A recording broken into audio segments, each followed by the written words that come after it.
오늘 우리에게 주신 하나님 말씀은 에베소 6장 1절부터 4절까지 말씀입니다.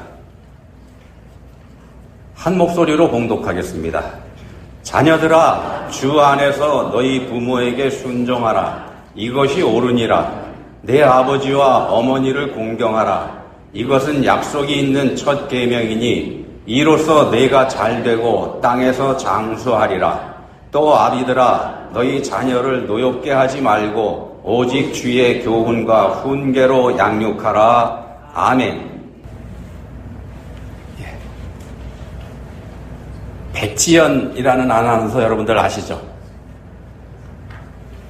1980년대 후반부터 1990년대에 MBC 뉴스데스크 메인 앵커로 활동했던 사람이죠. 최초의 여자 메인 앵커 등 여러 가지 최초 타이틀을 가지고 있는 그런 분입니다. 이혼을 했고요. 이혼하고 나서 혼자서 아들을 키운 싱글맘이기도 합니다. 벌써 30년 전이기 때문에 그땐 기혼 여성의 사회활동에 대한 인식이 지금과는 확연히 달랐던 시대였었죠. 그런 시대에 여자 혼자 아이를 키우는 일이 쉽지 않았음에도 불구하고 다 이겨낸 입지전적인 인물이기도 합니다. 이분이 아들을 하나 키웠는데 아들이 어렸을 때부터 날마다 아들을 붙잡고 이렇게 기도했다고 합니다. 기도한 내용 중에 이런 내용이 포함되어 있는 겁니다. 어디선가 자라고 있을 그 아이도 축복해 주세요. 이 아들이 자라서 이제 결혼을 하게 됐습니다. 며느리감을 이제 처음 만났을 때 이야기를 방송에서 이분이 한 적이 있는데 며느리 얼굴을 처음 보는 순간에 눈물이 왈칵 쏟아졌다고 합니다. 그러면서 이렇게 말했다고 합니다. 네가 바로 그 아이구나. 무슨 얘기죠? 어디선가 자라고 있을 그 아이도 축복해 주세요. 네가 바로 그 아이구나. 아이들 위해서 이렇게 기도하시는 건 어떨지 모르겠습니다. 이분처럼 어디선가 자라고 있을 그 아이를 위해서 기도하는 거, 이거 어떨까요? 여러분들은 어떻게 기도하시나 모르겠습니다. 우리 아이만 잘 자란다고 되는 거 아니지 않습니까? 사람은 혼자서만 사는 거 아니고 혼자서만 잘한다고 해서 잘 된다고 해서 다 되는 거 그런 것도 아닙니다. 우리가 잘 아는 철학자 아리스토텔레스, 인간은 사회적 동물이다 이런 말을 했습니다. 인간은 사회적 동물이다. 가족이라는 관계 속에서 태어나고 친구와 이웃 등 사회 속으로 들어가서 존재감을 느끼면서 자신을 완성해 나가는 그런 존재다는 뜻으로 한 말입니다. 아리스토텔레스가 한 말이고요. 기독교 변증가 중에 C.S. 루이스라고 하는 분 잘 아시죠? 이분은 한 발 더 나가지고 이런 말을 했습니다. 사람은 에로스에 의해 태어나고 스톨게에 의해 양육되며 필로스에 의해 성숙하고 아가페 사랑으로 완성된다. 다시 한 말씀 드릴까요? 사람은 에로스에 의해 태어나고 스톨게에 의해 양육되며 필로스에 의해 성숙하고 아가페 사랑으로 완성된다. 어머니 아버지의 사랑으로 만들어진 사람이 가족들의 사랑 속에서 양육되고 친구와 이웃 등 사회적인 관계 속에서 성장해 가면서 마침내 하나님과의 사랑으로 그 존재가 완성된다는 뜻으로 한 말입니다. 야생동물들은요, 태어나자마자 곧바로 일어나서 뛰기도 합니다. 달릴 수도 있죠. 그렇지만 우리 인간들은 태어난 후에 몇 년 동안 다른 사람의 돌봄이 없이는 생존할 수 없는 그런 존재입니다. 다른 사람, 그러니까 부모와 가족의 돌봄이 없이는 스스로 생존할 수 없는 게 인간입니다. 진화해 가는 거 아닙니다. 4,000년 전, 5,000년 전에도 인간은 다른 사람의 도움으로만 생존할 수 있었고요. 지금도 그건 달라지지 않았습니다. 앞으로 4,000년, 5,000년이 지난 다음에도 이거 달라지지 않을 겁니다.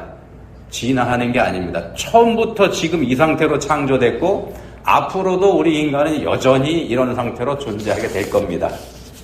오늘은 교회 절기상으로 어버이 주일입니다. 미국 관습에서 이제 어머니날, 마더스데이로 이렇게 정해져 있죠.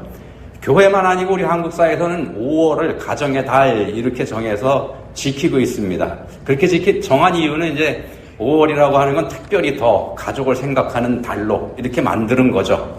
그만큼 가정이라고 하는 게 우리한테 소중하기 때문에 그런 걸 우리가 만들어서 섬기고 있는 겁니다. 자, 하나님께서 인간을 창조하실 때, 처음 만드신 관계가 부부관계입니다. 최초의 인간 아담을 만드시고서 모든 것이 보시기에 좋으셨음에도 불구하고 사람이 혼자 사는 것에는 마음이 쓰여서 짝을 만들어 주신 것, 이게 최초의 인간관계입니다. 부부관계를 이렇게 만드셨다고 하는 거는요, 이건 곧 가정을 만드셨다는 뜻이 됩니다. 부부를 만드셨다는 건 가정을 만든 겁니다. 가정이 우리 인간에게 주어진 최초의 사회인 셈입니다. 우리 인류가 범죄해서 타락하기 이전에 만들어진 유일한 인간관계는 부부관계고, 또 유일하면서 최초의 관계는, 사회적인 관계는 가정입니다. 우리를 창조하신 하나님께서는 당연히 그 가정을 매우 소중하게 여기고 매우 사랑하십니다. 매우 중요하게 여기십니다. 그렇지만 하나님께 불순종한 우리 인류의 죄, 인간의 죄는 바로 그 가정을 깨트리는데 혈안이 되어 있습니다. 깨트리기 위해서 길을 씁니다. 우리가 범죄하도록 유혹했던 사탄의 목표, 인간관계의 파괴입니다. 그러니까 가정의 파괴, 이게 사탄이 가진 목표 중에 하나입니다. 세상의 창조 때부터 지금까지, 그리고 앞으로도, 그러니까 세상의 종말이 올 때까지 가정을 파괴하려고 하는 사탄의 악랄한 시도, 이건 계속될 겁니다. 우리 인류 역사가 계속되는 한 계속될 겁니다.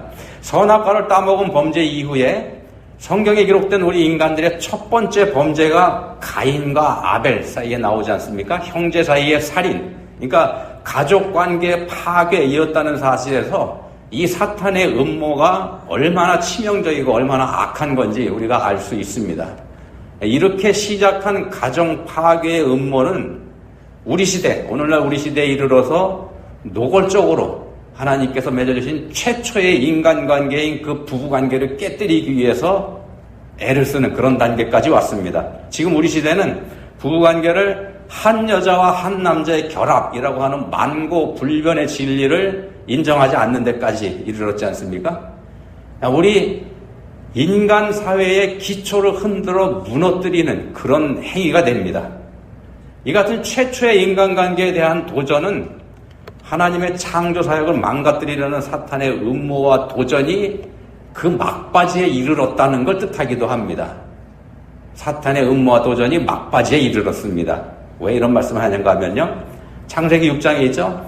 사람이 땅 위에 번성하기 시작할 때에 그들에게서 딸들이 나니 하나님의 아들들이 사람의 딸들의 아름다움을 보고 자기들의 좋아하는 모든 여자로 아내를 삼는지라. 그러니까 자기들이 좋아하는 모든 여자를 아내로 삼는 상태까지 인간 사회가 망가졌을 때 하나님께서 노아의 홍수로 심판을 하셨더랬습니다. 그 시대하고 비교해서 더 나을 게 없는 우리 시대의 타락, 이건 인류 역사의 마지막 때가 가까웠다는 걸 알게 하는 징조이기도 합니다. 가정은 인간 사회의 최후의 보루입니다. 하나님께서 가장 소중하게 여기시는 관계인 동시에 마지막까지 하나님께서 보호하시는 대상이기도 합니다. 가정이 그런 겁니다. 그래서 하나님께서는 가정을 지키기 위한 여러 가지 장치를 만들어 주셨죠. 성경 안에 많이 드러납니다. 하나님의 법에 기초이면서 핵심이 되기도 하는 십계명 안에, 그 안에도 가정과 관련된 명령들을 복수로 집어넣으셨습니다. 하나만 내신 게 아니고. 하나님과 사람 사이의 관계를 정한 것이 1계명부터 4계명이지 않습니까? 하나님과 사람 사이의 관계입니다. 이걸 정하시고 나서 이어서 사람들끼리 지켜야 될 법을 5계명부터 10계명까지 정해 놓으셨는데, 그 첫 번째에 해당되는 5계명이 바로 내 부모를 공경하라. 그죠? 내 부모를 공경하라. 이게 5계명입니다. 그리고 7계명에 가면은 또 이런 계명이 나옵니다. 간음하지 말라. 이 부부관계를 보호하라. 이런 명령이죠.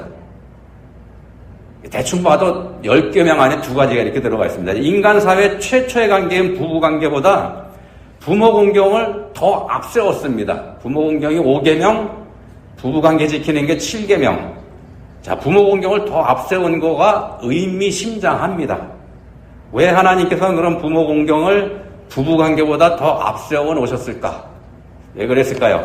여러 가지 이유가 있겠습니다만 우리가 놓치지 말아야 할 점 중에는 하나님께서는 질서를 매우 중요하게 여기신다는 점을 꼽을 수 있습니다.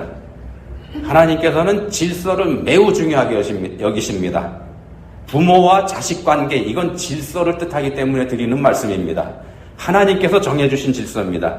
자신이 부모를 선택해서 태어난 사람 아무도 없습니다. 낳아준 부모 바꿀 수 있는 사람 없습니다. 날 낳아준 부모 취소할 수도 없습니다. 이건 하나님이 정해주신 거기 때문에 그렇습니다. 누구도 극복할 수 없는 한계가 바로 이겁니다. 우리가 그런 한계를 가진 존재라는 사실을 인정하라, 그런 뜻입니다. 우리가 그런 한계를 가진 존재라는 사실을 인정하라. 그 한계를 인정하지 않고 스스로 극복할 수 있다고 생각하면 그게 바로 교만입니다. 노아 홍수 직후에 우리 인류가 자신들은 나는 한계를 극복할 수 있다 라면서 시도했었던 게 바로 바벨탑을 쌓은 거죠. 바벨탑을 쌓았지만 하나님께서는 그게 얼마나 허황되고 그게 얼마나 악한 짓인지 그걸 깨닫게 해주셨습니다. 십계명 말씀드렸는데 계명은요, 계명이라고 하는 건 당연히 지켜야 되는 겁니다. 하나님이 주신 명령이니까. 명령이라는 것도, 사람 사이에 주어지는 명령이라는 것도 따라야 되는 거지 않습니까? 거부할 수 없는 게 명령입니다. 근데 계명은 그보다 더 높은 복종을 요구하는 그런 명령에 해당이 되죠. 바꿔 말씀드리면은 지키지 않을 이유, 지키지 않을 핑계, 그런 거 없다는 겁니다. 계명은 무조건 지켜야 되는 겁니다. 하나님께서 명령하신 거니까. 근데 그럼에도 불구하고 하나님께서는 그 계명에다가 약속을 더해 주셨습니다. 계명에다가 약속을 넣어 주십니다. 본문 2절, 3절 보시면 그게 나오는데요. 내 아버지와 어머니를 공경하라. 이것은 약속이 있는 첫 계명이니 이로써 내가 잘되고 땅에서 장수하리라. 부모를 공경하라는 계명, 이걸 계명으로 주시면서 이 계명을 지키면 복을 주겠다, 이런 약속을 거기다가 더해 놓으셨다는 겁니다. 당연히 지켜야 될 계명인데도 그 계명을 따르면 복 주시겠다, 이런 말씀으로 우리를 격려까지 해주십니다. 그만큼 중요하다는 얘기죠. 하나님의 관심이 그만큼 부모 공경이 있다, 이런 뜻이 됩니다. 약속이 있는 첫 계명이니, 약속이 있는 첫 계명, 이렇게 되어 있습니다. 여기서 첫 계명이라고 하는 말씀은 순서로서 첫 번째, 인간관계 계명이 5계명부터 시작하니까 그 순서로 첫 계명이다, 첫 번째다, 그런 뜻도 되긴 합니다만, 그보다는 인간관계의 첫 번째 계명, 가장 으뜸이 되는 계명이다, 이런 뜻도 거기 들어가 있습니다. 첫째 하면 가장 으뜸, 이거잖아요. 제일 중요한 거, 그런 뜻이란 말씀입니다. 그래서 또 복을 주시겠다, 이거 지키면 하나님께서 그런 약속을 더해 놓으신 겁니다. 자, 이 세상에서 잘되고 또 오래 살 수 있는 비결이 바로 여기 있습니다. 세상에서 잘되고 또 오래 살고 싶으시면 이 계명 지키시면 됩니다. 부모 공경하면 복 받습니다. 이거 하나님께서 약속해 주신 거기 때문에 하나님께서 보증해 주시는 겁니다. 그럼 한번 생각해 보십시오. 우리가 이 계명을 안 지키면 어떻게 되는가? 어떻게 될까요? 이런 얘기 안 하면 좋겠죠. 또 성경에서요, 첫 번째라고 하는 말에는 전부 다, 모든 거, 전체, 그런 뜻도 있습니다. 성경에서 첫 번째가 가지는 그 단어가 가지는 뜻입니다. 예를 들면은 우리가 11조 헌금 드리지 않습니까? 11조 헌금을 드리는 건 내 수입의 10분의 1을, 내 수입 중에서 10분의 1은 하나님 거고 10분의 9는 내 거다, 이런 뜻으로 우리가 오해할 수 있는데 그 오해입니다. 그게 아니고요. 내 수입 전부가 하나님께서 내게 주신 은혜의 선물이라는 믿음의 고백이 11조 예물에 담겨 있습니다. 그러니까 내 모든 소유의 원래 주인은 하나님이고 나는 그걸 잠깐 하나님 것을 맡아가지고 관리하는 사람이라는 고백이 담긴 게 11조 헌금입니다. 10분의 1이라는 건 첫 번째 걸 의미하는 겁니다. 첫 번째 걸 드리라는 게 이거 전부 다 하나님 겁니다, 라는 그런 고백입니다. 자, 그런 면에서 보면은요, 부모 공경이 첫 번째 계명인 거는 부모 공경이 우리 삶의 전부다, 인간관계의 전부다, 그런 뜻도 됩니다. 부모를 사랑하는 사람이 온전한 사람입니다. 부모를 공경하는 사람이 인격자입니다. 부모를 존중하는 사람이 자식도 사랑합니다. 부모를 공경하지 않아도 자식은 사랑할 수 있다. 이게 우리 사람들의 생각입니다만, 부모 공경 안 해도 난 자식 사랑할 수 있어. 이게 우리 생각입니다만, 부모하고 원수 져도 자식은 사랑하죠. 우리 생각입니다만 아니라는 겁니다. 틀리는 생각입니다. 오래전에 우리나라 고려시대 때 고려장이라는 게 있었죠. 우리나라 고려시대가 이제 10세기부터 14세기에 걸쳐 있었지 않습니까? 그 고려시대 장례품들 중에 이제 고려장이라는 게 있었는데, 이게 먹고 살기 힘들던 시절에 먹고 살기가 힘드니까 사회적으로 합의가 된 모든 사람들이 인정을 했다는 거죠. 합의가 됐다고 말씀드렸습니다만 사실은 무언의 합의입니다. 말없이 그냥 그러기로 하자 이렇게 슬쩍 합의를 해버린 합의된 장례 습관이었던 게 바로 고려장이었었죠. 연세가 많이 든 부모님을 깊은 산중에다가 모시는 겁니다. 산중에 모신다고 말씀드렸는데 사실은 산속에서 갖다 내버리는 거죠. 먹고 살기 어렵다는 핑계로 사회적으로 묵인이 됐었던 학습입니다. 그냥 다 그래도 된다 이렇게 암묵적으로. 그렇습니다만 누구도 그게 잘못된 간섭이라고 말하지 않았던 시대가 바로 그런 시대입니다. 그 시대입니다. 그래서 죄책감 없이 부모님을 깊은 산속에 갖다 버렸고, 늙은 부모는 자식들의 어려움을 알기 때문에 묵묵히 그걸 그대로 받아들였고, 그게 고려장이지 않습니까? 자, 그러던 어느 날 어떤 사람이 나이 많은 어머니를 지게에 태우고 고려장 하려고 깊은 산속으로 모시고 들어갔습니다. 근데 하필 어린 아들을 데리고 갔습니다. 그만큼 사회적으로 이게 죄책감이 없었다는 얘기가 됩니다.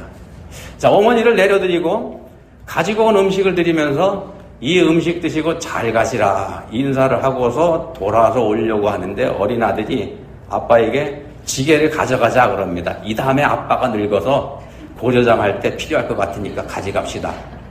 자, 이 말에 아들이 깊이 뉘우치고 크게 깨닫고 어머니를 다시 모시고 되돌아왔다 그러지 않습니까? 이때부터 고려장이라고 하는 악습이 마침내 사라졌다고 우리가 그렇게 들어 알고 있죠. 이런 악습이 우리한테 있었습니다. 사회적으로 합의가 됐다고 해서, 모든 사람들이 다 괜찮다고 한다고 해서, 다 눈 감아준다고 해서 죄가 아닌 거 아닙니다. 그러니까 틀림없이 법을 어긴 게 맞는데, 많은 사람들이 묵인해 준다고 해서 법을 지킨 게 될 수는 없는 겁니다. 자, 사탄은 우리를 그처럼 혼돈하며 착각하도록 유혹합니다만, 우리는 늘 하나님 말씀 앞에 깨어 있어야만 되는 겁니다. 우리는 하나님 앞에 깨어 있어야 됩니다. 그래서 예수님도 말씀하셨죠. 마가복음 14장 38절에서 시험에 들지 않게 깨어 시험에 들지 않게 깨어 있어 기도하라. 마음에는 원이로되 육신이 약하도다.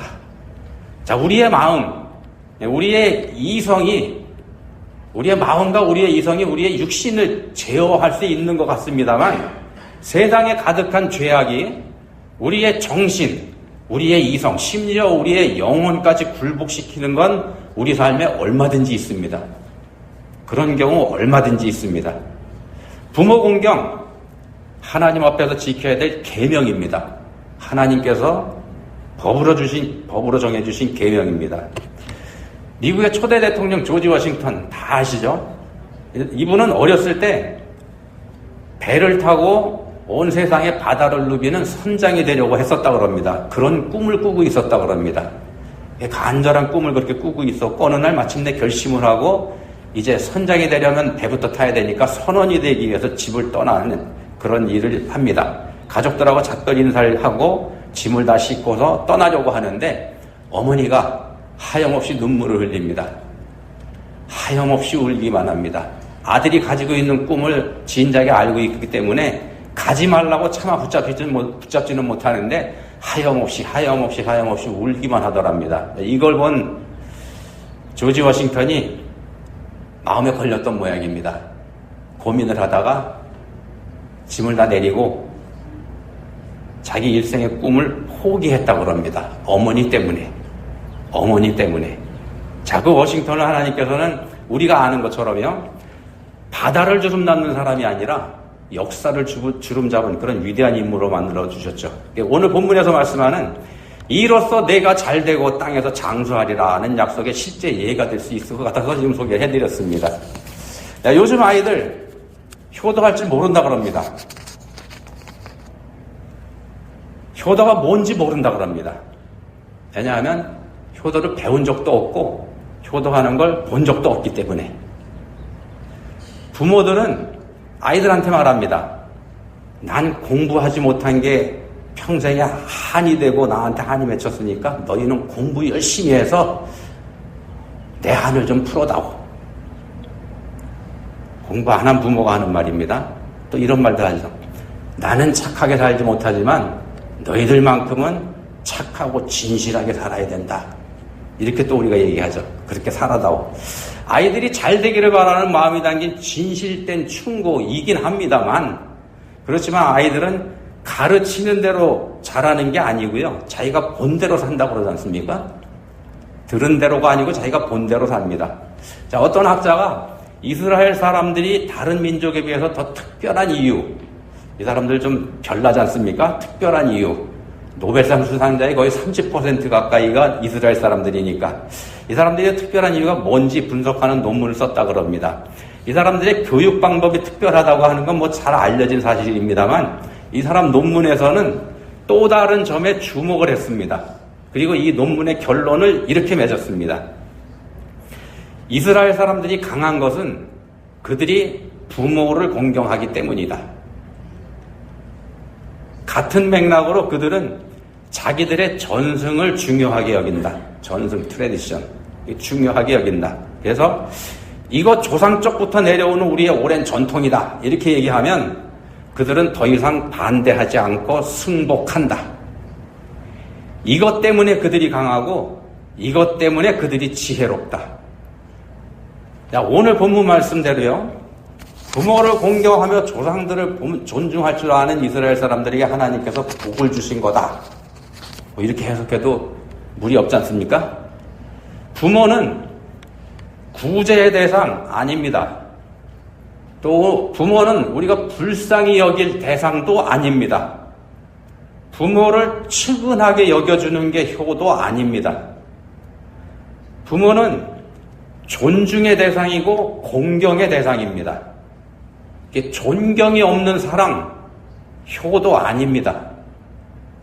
존경이 없는 사랑은 효도일 수가 없습니다. 내가 부모한테 내 부모에게 어떻게 했는지 그건 내 아이를 보면 알 수 있습니다. 우리가 뿌리는 부모 공경의 씨앗, 그 효도의 씨앗은 뿌리를 내리고 자라서 우리 아이들에게서 열매를 맺습니다. 열매로 나무를 알 수 있는 겁니다.